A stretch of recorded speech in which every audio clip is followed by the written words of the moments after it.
जिस तरह उत्तर प्रदेश की विकास यात्रा अपनी नई ऊंचाइयों पर पहुंच रही है, आज आपका ये उत्साह और आपकी ये असीम ऊर्जा उस पर अपने संतोष की मोहर लगाने के लिए इतनी बड़ी संख्या में यहाँ पर आई हुई है।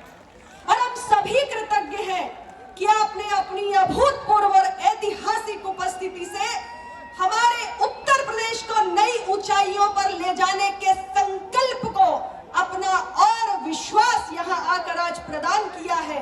और हम सभी साथी आपके बीच में अपनी उसी प्रतिबद्धता को दोहराने के लिए आए हैं कि देश के दूरदर्शी प्रधानमंत्री श्री नरेंद्र मोदी जी और देश के हमारे उत्तर प्रदेश के कर्मयोगी मुख्यमंत्री योगी जी के परिश्रम से विकास की जो गंगा उत्तर प्रदेश में आज प्रवाहित हो रही है, अब वो किसी के रोके रुकने नहीं वाली है। पिछले 5 वर्षों में सम्मानित साथियों, जिस गति से उत्तर प्रदेश के अंदर डबल इंजन की सरकार ने काम किया है और राज्य की समृद्धि और खुशहाली का मार्ग प्रशस्त किया है, उसे देखकर आज तमाम हमारे राजनीतिक विरोधी भी दांतों तले उंगली दबाने को मजबूर हो गए हैं और उन्हें समझ में नहीं आ रहा है कि उत्तर प्रदेश का ये विकास जो चकाचौंध करने वाला है, अब इसके बाद किस मुद्दे को लेकर, कौन से चुनावी वादों को लेकर और कौन से सुनहरे सपने दिखाकर वो उत्तर प्रदेश की आगामी विधानसभा चुनाव 2022 में उत्तर प्रदेश की जनता और मतदाता से वोट की अपील करने के लिए चुनाव के मैदान में आएंगे। क्योंकि आज उत्तर प्रदेश की 24 करोड़ जनता ये तुलना कर रही है कि एनडीए सरकार के 5 साल के कार्यकाल में उन्हें क्या मिला है जो पिछले कई सरकारों के कार्यकाल में लिए उनके लिए अकल्पनीय था। सम्माननीय मोदी जी की सरकार ने आज देश के हर गरीब के उस सपने को पूरा किया है, उसके रोजमर्रा के जीवन को, दुश्वारियों को दूर करने का काम किया है। आज उत्तर प्रदेश से लेकर देश के अंदर कोई ऐसा गरीब नहीं है जिसके सर पर छत ना हो, जिसके पास बिजली का कनेक्शन ना हो, जिसके घर और नल से जल पहुंचाने का संकल्प सरकार ने लिया हो, जिस गरीब महिला के पास स्वस्थ ईंधन के जरिए बेहतर जीवन के लिए एक गैस का सिलेंडर ना हो, जिस गरीब के पास एक बैंक का खाता ना हो, यह सब कुछ पिछले 70 वर्षों में अकल्पनीय था। लेकिन 75 वर्ष में आज हम आजादी के 75वें वर्ष में जब प्रवेश कर रहे हैं, तो जिसकी कल्पना इस देश के आम और गरीब ने नहीं की, आज मोदी जी की सरकार ने उसको पूरा करके दिखाया है और उत्तर प्रदेश के अंदर विकास के एक नए अध्याय की शुरुआत हुई है। गरीबों के लिए तो काम हो ही रहा है, इसके साथ पिछले 5 वर्षों में रिकॉर्ड गति के साथ उत्तर प्रदेश के अंदर आधारभूत संरचनाओं का विकास हो रहा है। रोज ही आप देख रहे हैं इन 5 वर्षों में कोई ना कोई विकास की सौगात आपको मिल रही है। अभी परसों ही देश के माननीय प्रधानमंत्री जी बगल के जनपद कानपुर में आए थे, जो मेरी जन्मस्थली है, जहां पर मैं पली बड़ी हूं, और मेट्रो के 2 पहले चरण की सौगात देने का काम स्वयं देश के माननीय प्रधानमंत्री जी ने किया है। एक के बाद एक नए एक्सप्रेसवे का निर्माण उत्तर प्रदेश के अंदर हो रहा है, कभी पूर्वांचल एक्सप्रेसवे तो कभी दिल्ली मेरठ एक्सप्रेसवे। और इतना ही नहीं, हमने कभी कल्पना नहीं की थी, लेकिन जिस गति के साथ और जितनी बड़ी संख्या में उत्तर प्रदेश के जेवर से लेकर कुशीनगर से लेकर अयोध्या तक अंतरराष्ट्रीय हवाई अड्डों का निर्माण हो रहा है।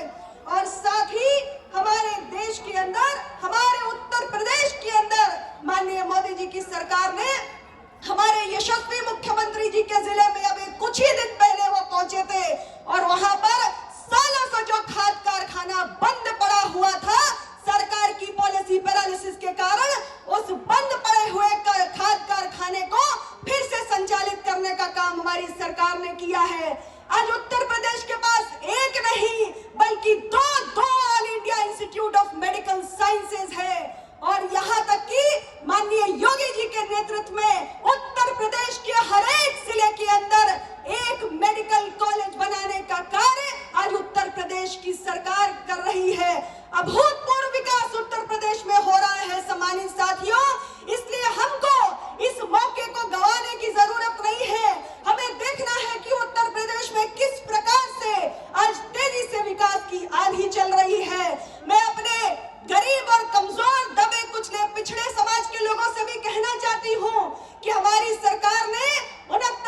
शिक्षक भर्ती में हुई विसंगतियों का भी समाधान करने का काम किया है। और मोदी जी की सरकार ने नीट की परीक्षा में एमबीबीएस और पीजी की एडमिशंस में ऑल इंडिया कोटा के तहत जो हमारे पिछड़ा वर्ग के अभ्यर्थियों का 27% का आरक्षण था, उसको लागू करने का ऐतिहासिक काम किया है। और यहाँ मैं याद दिलाना चाहती हूँ कि यह मसला मोदी सरकार के कार्यकाल का नहीं है, बल्कि यह मसला उससे कहीं पहले का है। लेकिन इसके समाधान की इच्छा शक्ति अगर किसी ने दिखाई है तो माननीय प्रधानमंत्री जी के नेतृत्व वाली सरकार ने दिखाई है। और एक और ऐतिहासिक निर्णय हमारी सरकार ने लिया है कि जो हमारी बेटियां हैं उनके भविष्य को उज्जवल करने के लिए आज विवाह की उम्र को 18 बरस से बढ़ाकर 21 बरस किया है, ताकि देश की बेटियां आगे पढ़ें और आगे बढ़ें। और इसलिए मैं इतना ही कहते हुए अपनी बात को समाप्त करूंगी कि ये विकास की रफ्तार थमने ना पाए, ये फैसला आप लोगों ने लेना है। उत्तर प्रदेश एक नए युग में प्रवेश कर चुका है। यहाँ शांति है, यहाँ अमन है, यहाँ स्थिरता है, यहाँ इंडस्ट्री आ रही है, यहाँ विकास हो रहा है। और इसलिए जो विकास की गंगा का प्रचंड प्रवाह हो रहा है, इसकी धारा को निर्बाध रखने के लिए आप सभी को इकट्ठा होना पड़ेगा। और आने वाले विधानसभा चुनाव 2022 में एक बार फिर आपको माननीय योगी जी के नेतृत्व में एनडीए की सरकार बनानी है। और याद रखना है कि आपका एक भी वोट किसी के बहकावे में बर्बाद न होने पाए। उत्तर प्रदेश के आगामी चुनाव के परिणाम पूरे देश को संदेश देने जा रहे हैं। और ये आपके हाथों में है कि अब आपको पूरे देश में ये संदेश देना है कि जो आपका वोट लेगा उसको विकास करना ही पड़ेगा। इन्हीं शब्दों के साथ आप सभी साथियों का मैं पुनः बहुत बहुत धन्यवाद करती हूँ। और मंच पर विराजमान हमारी दोनों महान विभूतियों का पुनः बहुत बहुत अभिनंदन स्वागत करते हुए अपनी बात को समाप्त करती हूँ। जय हिंद। प्रदेश के कार्यकर्ताओं के दिलों पर राज करने वाले प्रदेश के लोकप्रिय उप मुख्यमंत्री, भारत माता की, भारत माता की, भारत माता की। योगी मोदी अमित शाह जिंदाबाद जिंदाबाद। योगी मोदी अमित शाह जिंदाबाद जिंदाबाद। योगी मोदी अमित शाह जिंदाबाद। भारत माता की। वंदे मातरम, जय श्री राम। वंदे मातरम, जय श्री राम। वंदे मातरम, जय श्री राम। भारत माता की, भारत माता की। सुबह से हमारी उन्नाव की जनता जिनका इंतजार कर रही थी, देश दुनिया को भारत की ताकत का एहसास दिलाने वाले आदरणीय गृह मंत्री जी हमारे बीच में आ चुके हैं। मैं मंच पर उपस्थित सभी अतिथियों से, जनप्रतिनिधियों से, आदरणीय केशव मौर्य जी अपने बीच में आ चुके हैं। हम आग्रह करेंगे कि आप सभी एक बार जोरदार कल तर्जन से अपने जनता के दिलों पर राज करने वाले अपने उप मुख्यमंत्री आदरणीय केशव, मैं सभी जनप्रतिनिधियों से आग्रह करता हूं कि गदा चिन्ह दे करके आदरणीय गृह मंत्री जी का स्वागत करेंगे सभी जनप्रतिनिधि।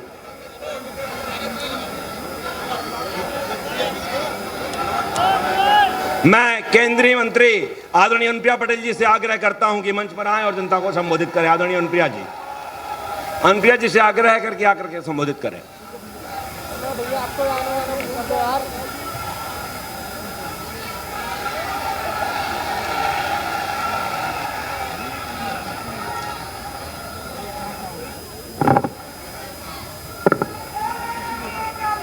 जन विश्वास